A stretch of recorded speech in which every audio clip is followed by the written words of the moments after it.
We're delivering probably in the region of 15,000 kilometres of fibre cable.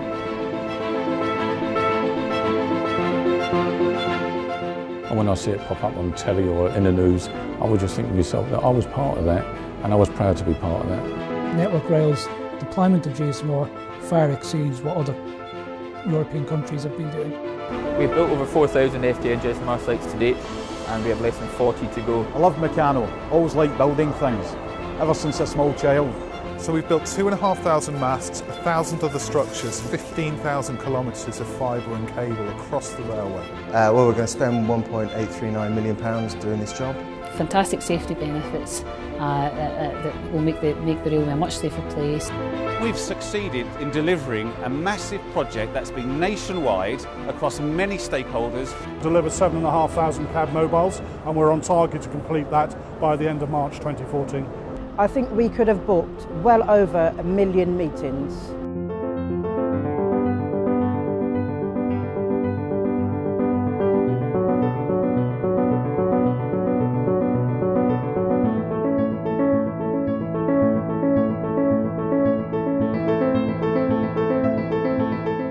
I think from day one when Dave Palmer employed me, I came on as a requirements manager, and I sat down next to Dave Palmer on day one, and at the end of the day I thought, Christ, what am I doing here? What is this all about, and what is this thing called GSMR? But you know, you grow with it, you learn with it, and it becomes a part of you, part of your blood.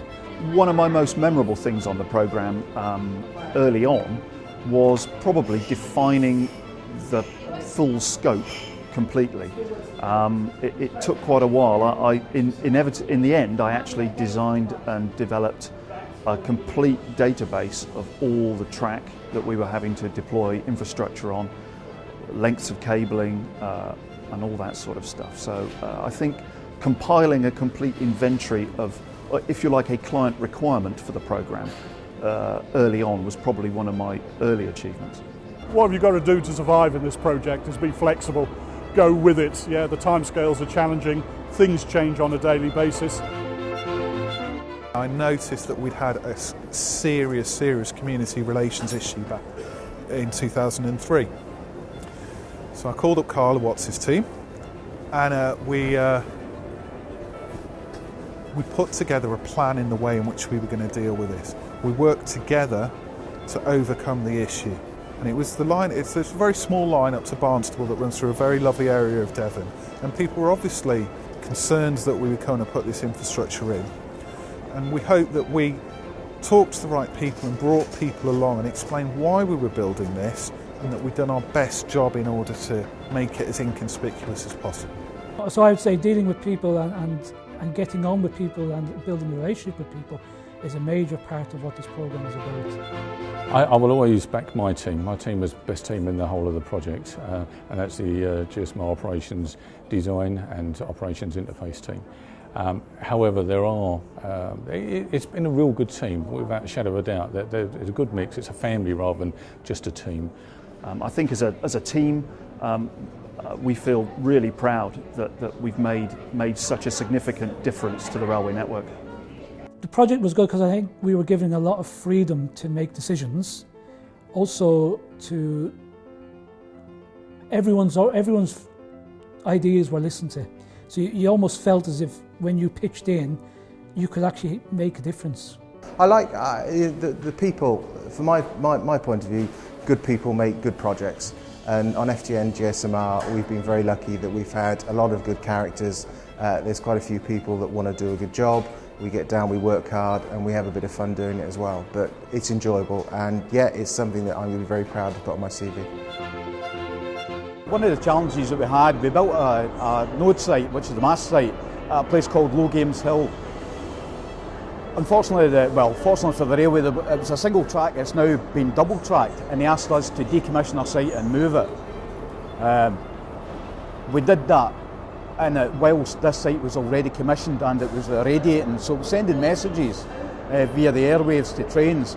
So we had to do it in an outage at night. So we managed to decommission and rebuild the site without any interruption in service. Terrific achievement for the guys in that area. I think everybody's very proud of what they've achieved. And you're looking back, we've rolled out the third biggest telecoms network in the country, and I think that goes unnoticed, and it has been reiterated to people that they've been a major part, been critical parts of that. We've done a good job. I go past the train and I go past 5 masts, 5 of my most difficult masts every night, and I look at them and I think, yeah, I did that. And it's very sad, but I'm proud of what we did on this project. The sorts of challenges that we've had to overcome in the past was when we first went live in Strathclyde as part of the trial, and that was from Helensburgh to Drumgellic in Scotland. And it was a new product, a new radio system. There was no rules, regulations written, so we had to write them as we was going along. There was no publications for it, we had to do those as well. There was no training, so we had to design our own training, simulators, going from training needs analysis right the way through. During the trial, we encountered problems with what was called misrouted calls. This was the first time we'd seen it. We didn't understand it at the time. I would say we were very insular when it happened in Network Rail.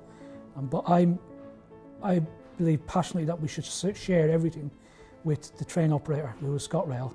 So ScotRail were getting very nervous that Strathclyde trial was going to fail. They were actually going to pull the plug on it. I took them aside at Yoker Depot and I met with them and I explained what was happening, explained what we were doing about it.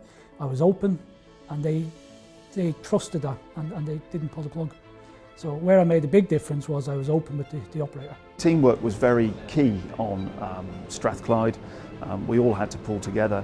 And in fact, after Strathclyde, the programme went through some fairly large organisation changes to gear itself up to future stage gates and go-live events because of the lessons we learned through the Strathclyde process. I've had a very positive experience dealing with the train operating companies. It's the first time I've had the opportunity to work so closely with them, and it's been a great experience. I've met some very professional people working for the operators, and I've enjoyed working with them. Some of the things that I've learnt from this programme is that the amount of stakeholders that are involved in a national programme, and I've learnt hugely in that, both engaging on a personal basis with train operators and freight operators, but also internally with internal customers.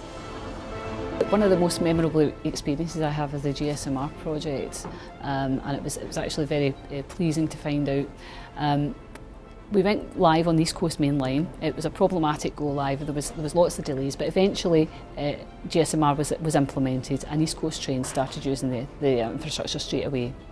The following day, I had to travel to York for a meeting, and on my return journey, I was significantly delayed by extreme weather conditions. Temporary block working was introduced, and hundreds of people were delayed that day.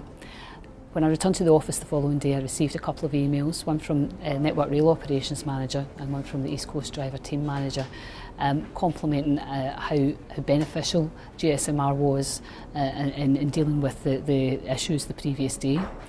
I think it was the actual day of go live at King's Cross when the first train actually operated with GSMR and the driver gave us a thumbs up. This is good, thank you very much indeed.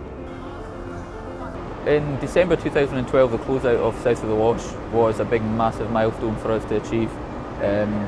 We got the ORR approval for the final part, and we went live South of the Wash, which was, at one stage, a challenge that many people didn't believe we'd meet, but through really strong teamwork, we did actually finally get that across the line. So part of the challenge was to ensure that all of the freight operating companies had their vehicles that travelled south of the Wash. That equated to nearly just under 20% of the whole of the UK train market. Throughout the project lifecycle, we've introduced a couple of changes to the way we deploy infrastructure. The use of DISAC cable has represented a huge saving in the rollout of the fibre network, and also the RDS site, which was a rapid deployment site that our project engineers came up with about 4 years ago, and that's saved us about 50% on our standard construction weeks. We are supporting a system that's live on 5,000 cab mobiles at the moment, but we still got to deliver another 2,500 cab mobiles between now and the end of March 2014. FTN GSMR had a board authority of £1.839 billion. We're going to spend about £100 million this year and another £40 to £50 million next year, and that's it. So we're sailing close to the wind with our authority at the moment. We've got a lot of management plans in place to deliver what we have to do for the money, and with the controls that we're doing and the hard work everyone's putting in delivering this, we should hopefully deliver for the budget we were given some 9-10 years ago. Leading up to the end of the programme is really critical. We've got some huge deadlines to still hit. We've still got 35% of the infrastructure to switch on, if you like. It's really important that we don't lose momentum now and we really keep going, because the sense of achievement for everybody at the end will be tremendous. Personal gain from working in the GSM-R FTN project is a vast amount of experience. From not having any telecoms experience when I first started, came from more of an operational background, to now is incredible. I've learnt so much. For me, my personal highs are watching and seeing the whole programme, both on train fitment but also on infrastructure, work together and achieve everything that we've achieved to date. I've worked on the railways just over 30 years, and 13 years on one programme is a huge thing, and I've thoroughly enjoyed it. Given the opportunity again, I think I'd have said yes. The most positive thing that can be said for GSMR is the driver feedback.